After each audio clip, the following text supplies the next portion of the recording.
Dr. Cebulla is a professor and vice chair for translational research for the Department of Ophthalmology and Visual Sciences at the Ohio State University Harbner Eye Institute. She holds the Torrance Markley, right? Markley's research professorship and directs the Ohio Lions Retinal Research Laboratory. She received her MD PhD from the Medical Scientist Training Program at the Ohio State University. She completed her ophthalmology residency and fellowship in ocular oncology and retinal surgery at the Bascom Palmer Eye Institute.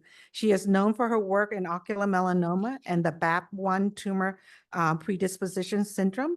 She is here to present to us about eye melanoma. Yeah.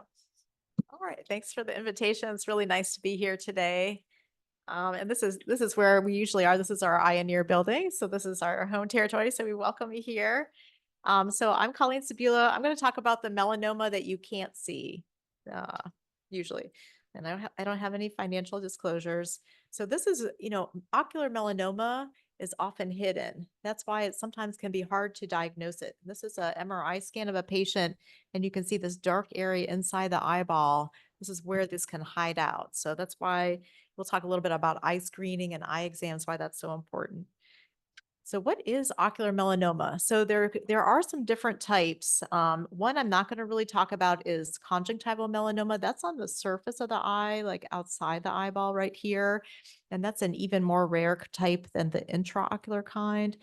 So I'm going to not talk about that too much, but there is that type that is very important.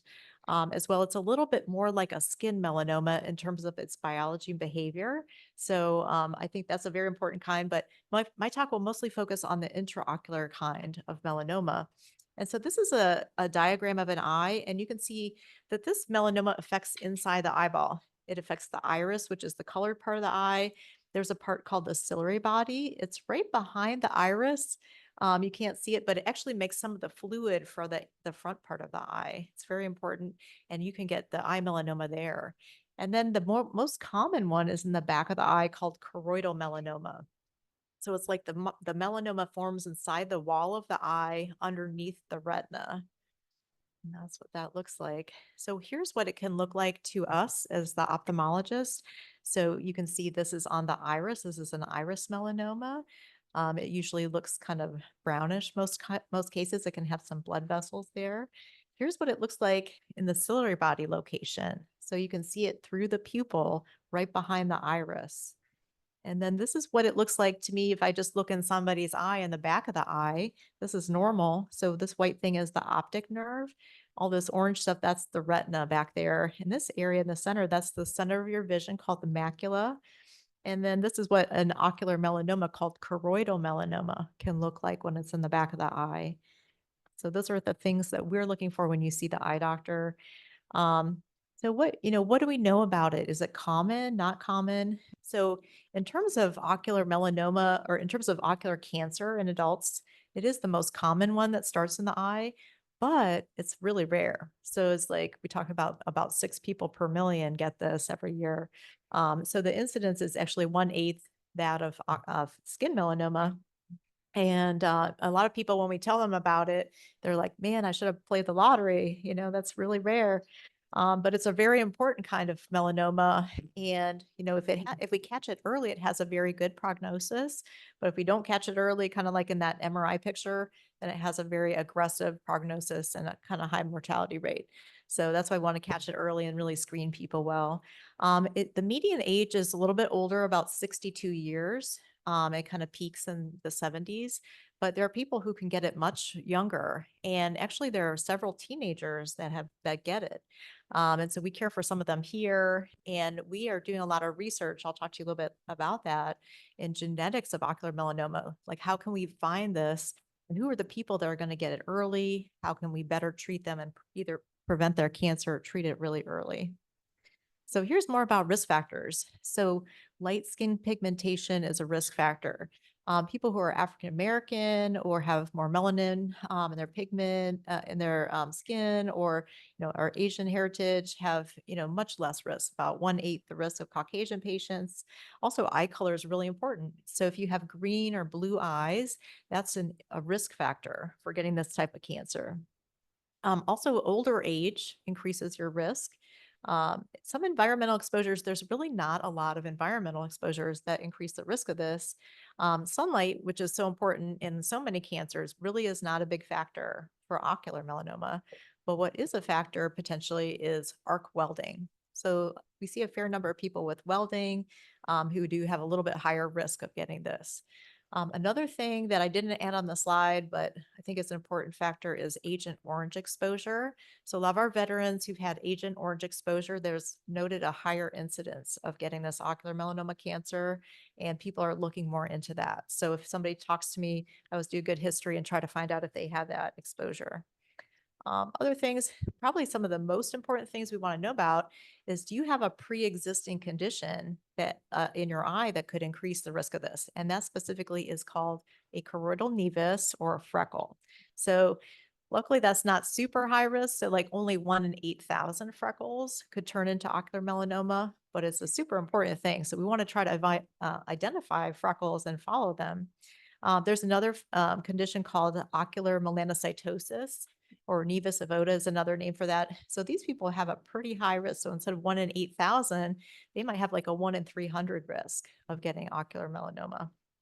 And then atypical mole syndrome, so skin melanoma, there's a little bit higher risk of getting ocular melanoma.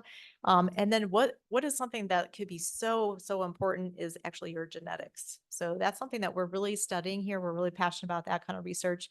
And we identified a gene called BAP1 that I'll talk about in a little bit. And that increases the risk of getting ocular melanoma 1,400 times.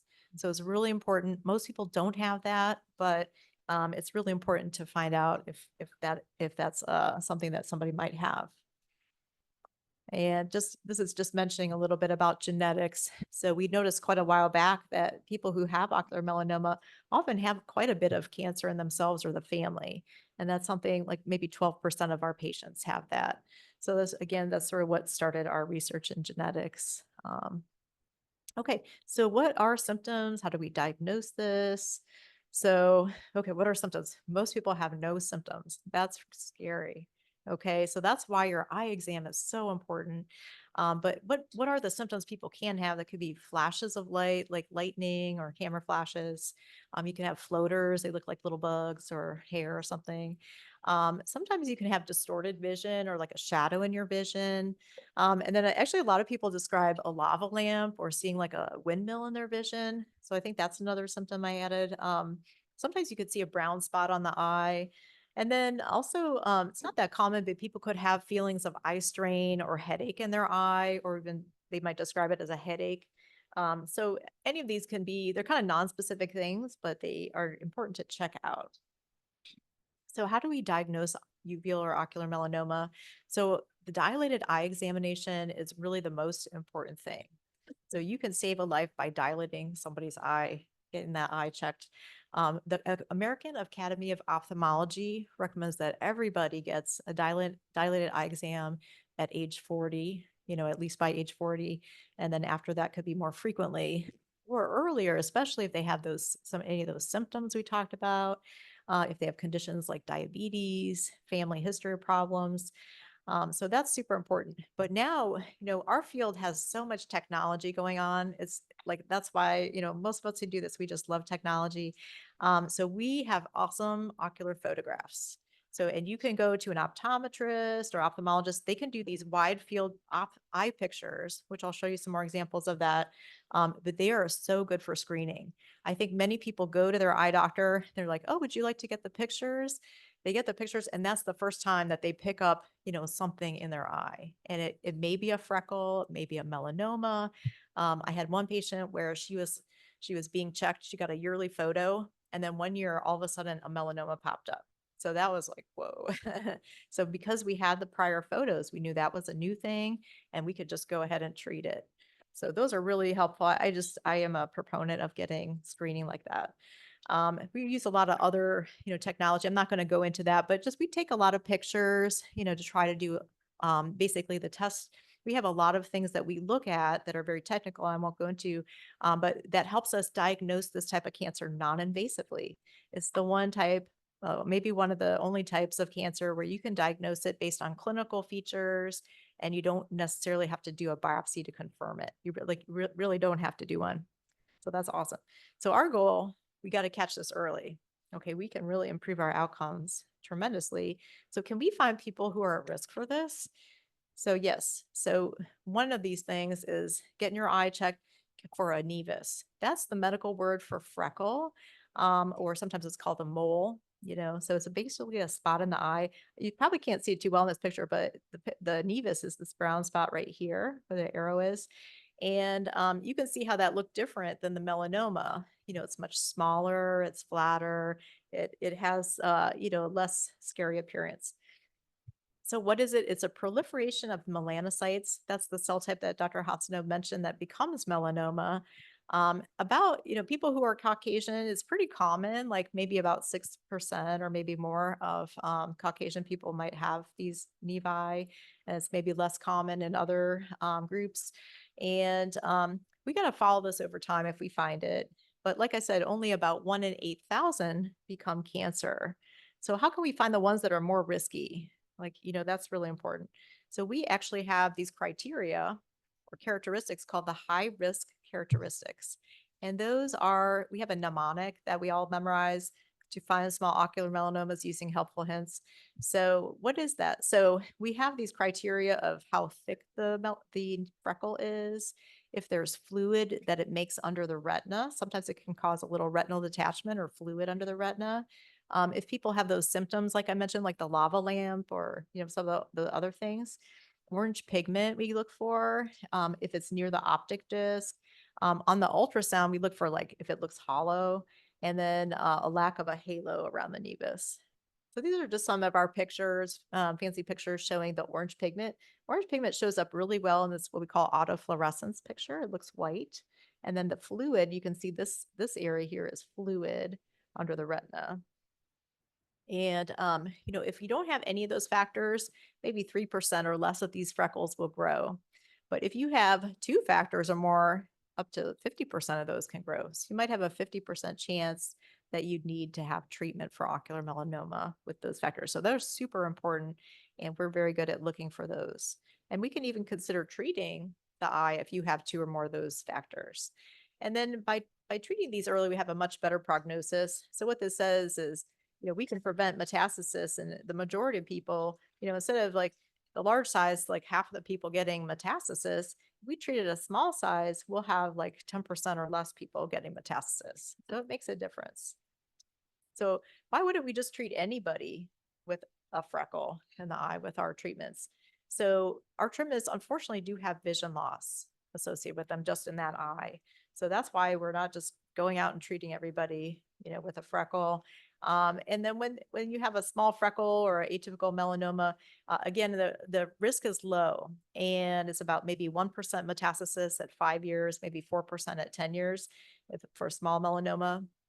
And so sometimes we'll just watch these freckles if they're really, atypical, but, kind of tiny. And sometimes we'll watch and see, are they growing?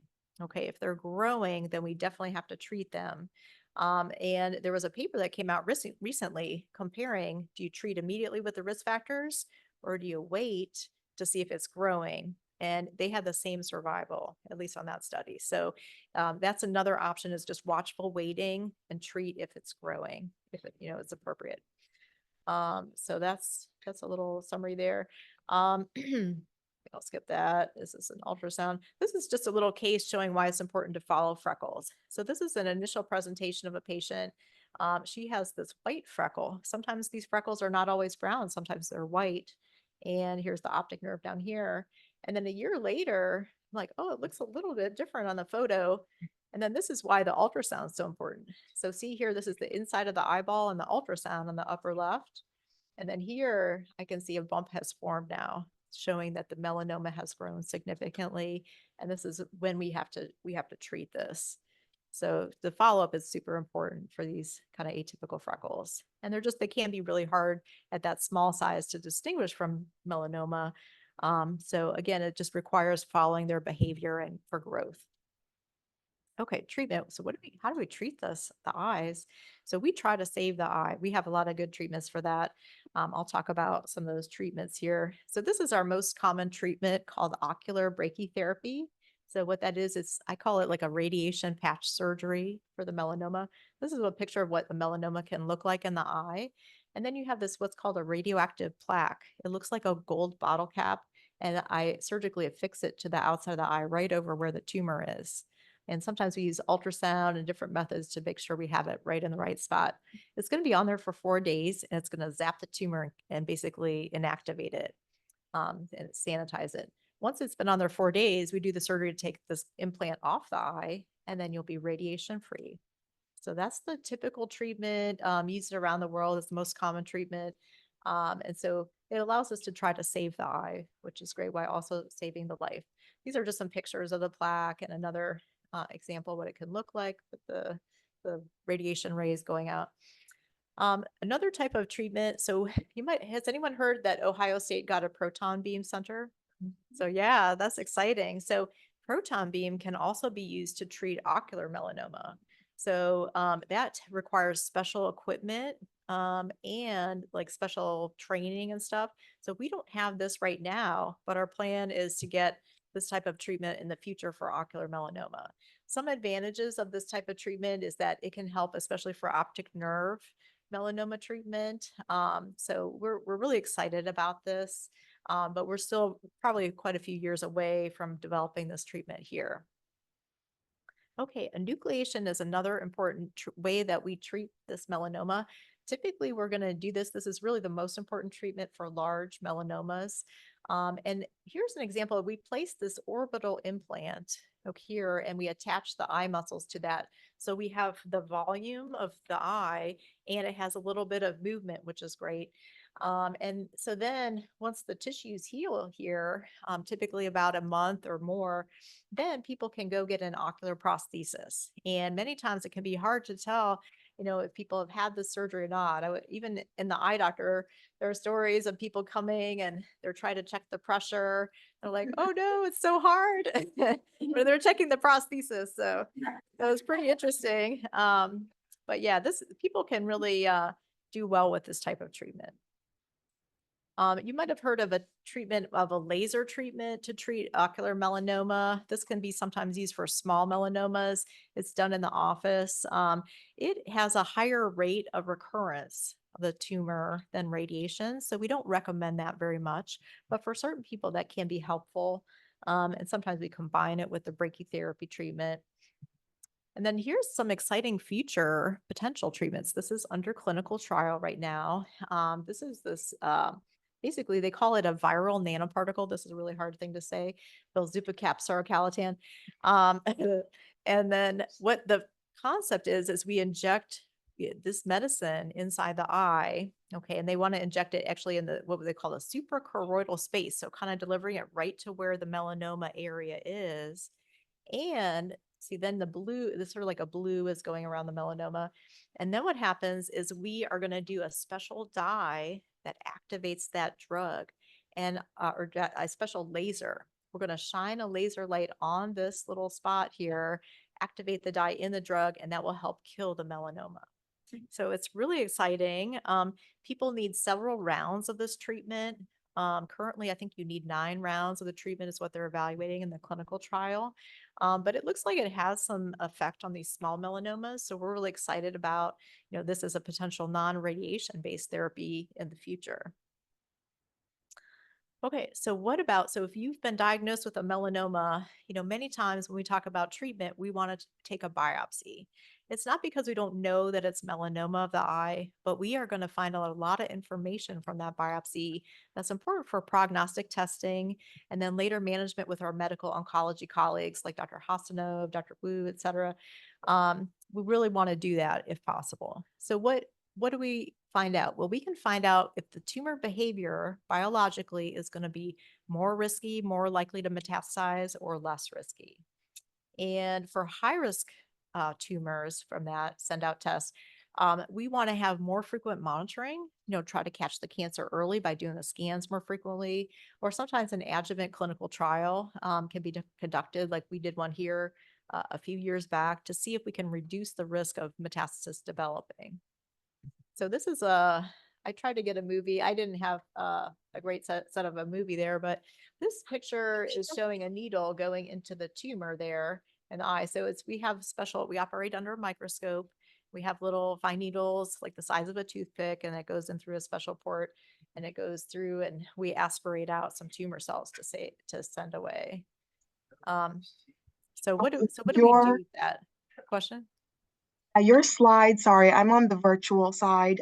Your Hi. slides have not been advancing. You're actually still just on your Oh, primary really? slide. Oh, I'm glad Yeah. you said something. That's sad. Oh, no.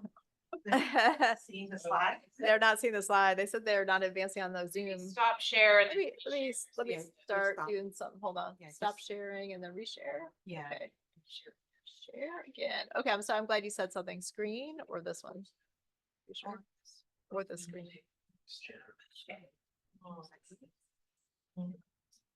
This is mine. Yeah.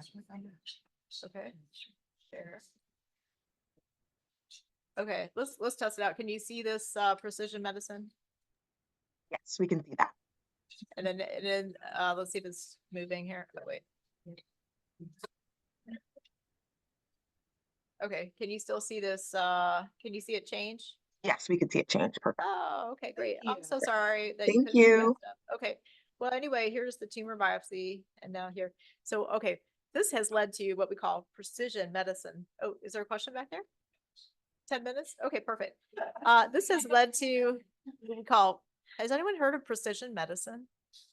Anyone know what that? Yes, precision medicine. So I guess what do we want to say about precision medicine? That's where can we use some detail about the cancer that's specific to an individual to better treat that cancer? Okay, that might be like a gene mutation. There's a lot of different things we look for, but we have had a lot of advances in terms of ocular melanoma and precision therapy to try to improve outcomes. So we can prognosticate better just with that test I mentioned.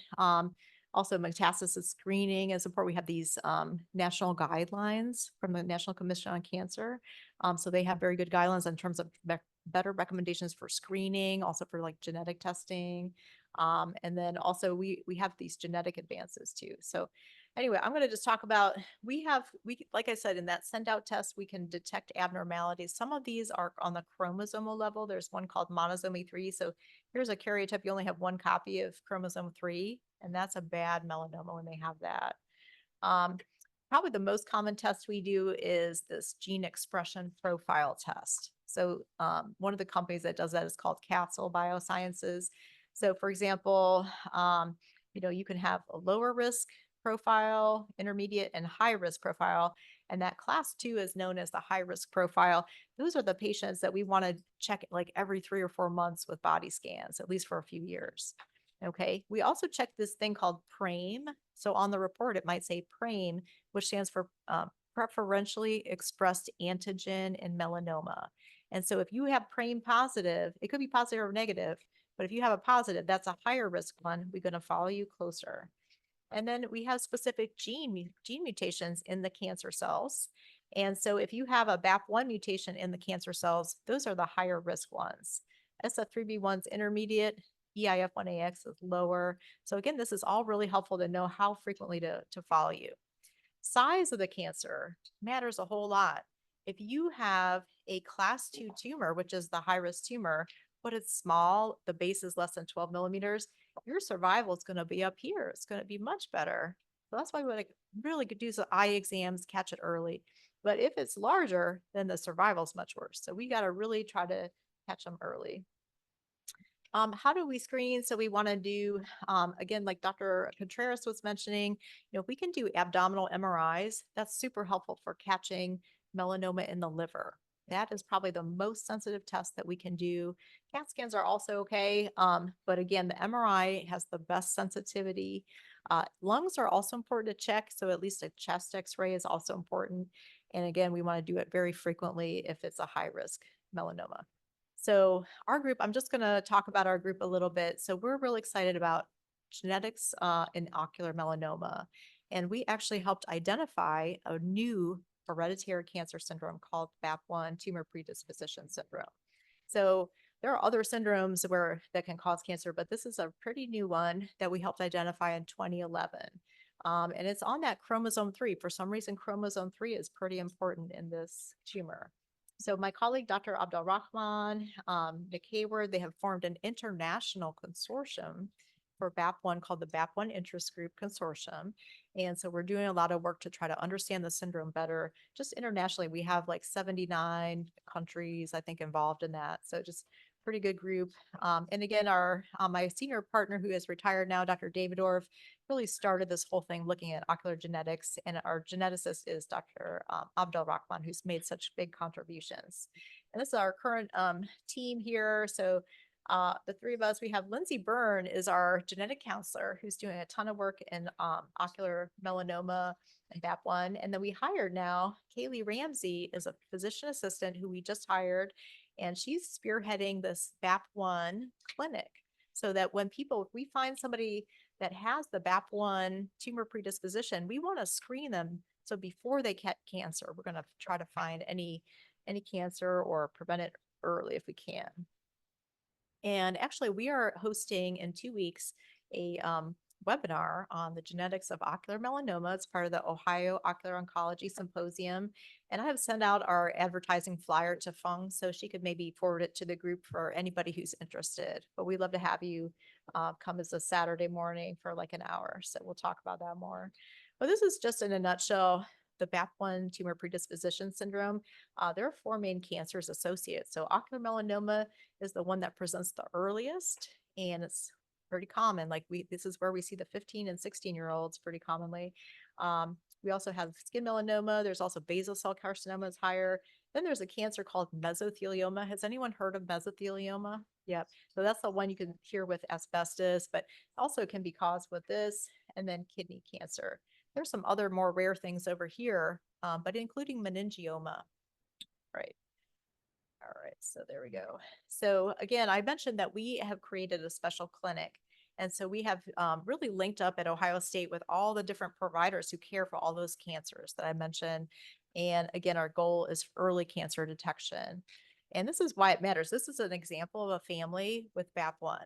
And you can see so much cancer in the family. It's so important that we try to screen people and have better outcomes for these patients.